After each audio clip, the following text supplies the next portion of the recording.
Hello, I'm Emmy and welcome to my mini world. Today I'm going to make a fireplace with a secret compartment.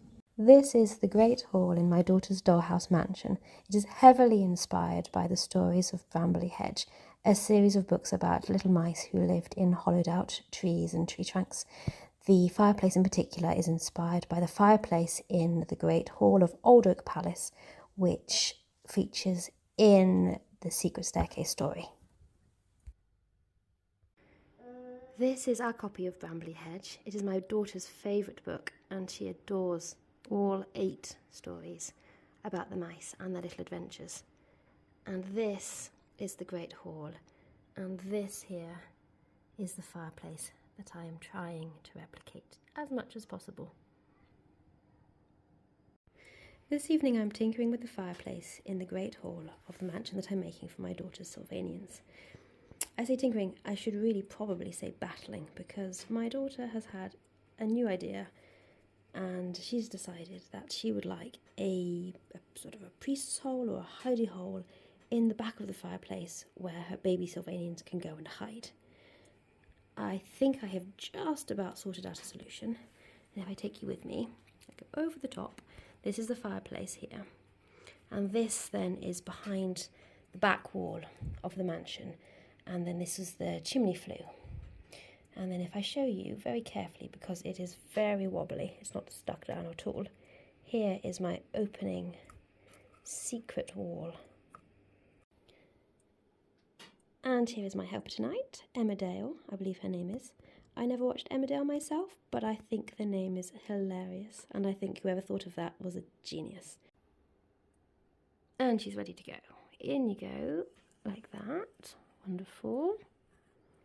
And then we come over the top, open the secret passage without making her fall over because it's so wobbly. There we are. And now we go back and push her through. Come on, sheepy. In you go. Come on. That's it. In you go. Yes. And we can close the passage up again. And you'd never know she was there. Hooray! And this is what it looks like from the top. When I've all finished, none of this will actually be visible. The fireplace here will be covered up by the external wall of the house, which will be here, and then this part will be hidden by the chimney flue, which will continue all the way up, I hope, until the roof. So all that will be left is this little piece of cardboard here, which my daughter can use to open and close the secret passage. My next job is to continue covering the fireplace in egg carton stone blocks all the way around the outside, here and here, on the inside as much as I can, and on the inside of this back and secret part, and on the secret sliding door. I think that is all of the stone finished. I'm just turning it round so that I can check. Yeah, I think that's it. This top part will be covered in tree bark that I will find from my wood pile, and then I will make a mantelpiece as well out of bark later. The fireplace and the base are now painted, and I am about to glue on some bark to finish off the mantelpiece, and then I am going to glue everything in place in the Great Hall. I've prepared the back wall, as you see here, with some batten board, and I will get round to doing the rest another time, but for now this I think is good enough to be getting on with. I have cut out and sanded my pieces of bark, and I am starting to glue them on to the front piece here, to each side, here and here, and to the top. This is the scary part. I now have to glue everything in place with my glue gun and hope that everything lines up and everything fits nicely. So far I have just glued the base down, and I'm just lining everything up, making sure that everything looks like it's okay, and I think it is. And then I will glue that into place too. Wish me luck. No, I was off by a couple of mils the first time. I shall try again. Luckily, it unstuck pretty easily. I haven't made a huge mess. Here's the backdrop, still just the same as it was before.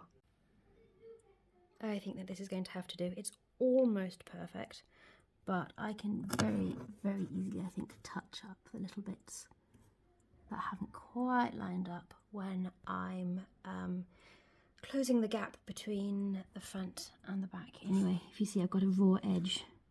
Can I focus in? Yes, I can. A raw edge there that I'm going to have to fill in and paint up somehow. So I shall do a bit of bodging later on, I think. But so far, so good. Here is the finished fireplace. It is very wet and painty. It is very late, so it is very difficult to see it properly. But for now, here it is. Very much inspired by Brambly Hedge and the Great Hall in Old Oak Palace, where the Woodmouse family lives.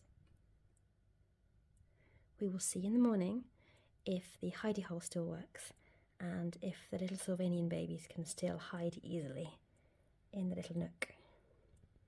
But for now, this is it. I'm quite pleased with it. I think it looks rather sweet.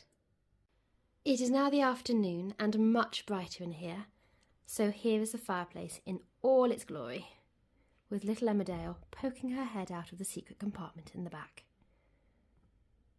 It is rather rustic looking, I must admit, but I was intending to make it look as rustic as possible because I wanted it to look almost as if the animals themselves could have been making the furniture for their own mansion. I will probably add some more decoration around the mantelpiece by and by when I work out what to do, but for now I think that this is good enough. I also have to make the fire because you cannot have a fireplace without a fire, but at the same time, if I had made the fire last night, then nobody could hide in the secret compartment.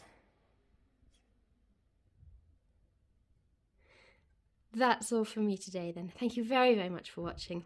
Until next time, goodbye.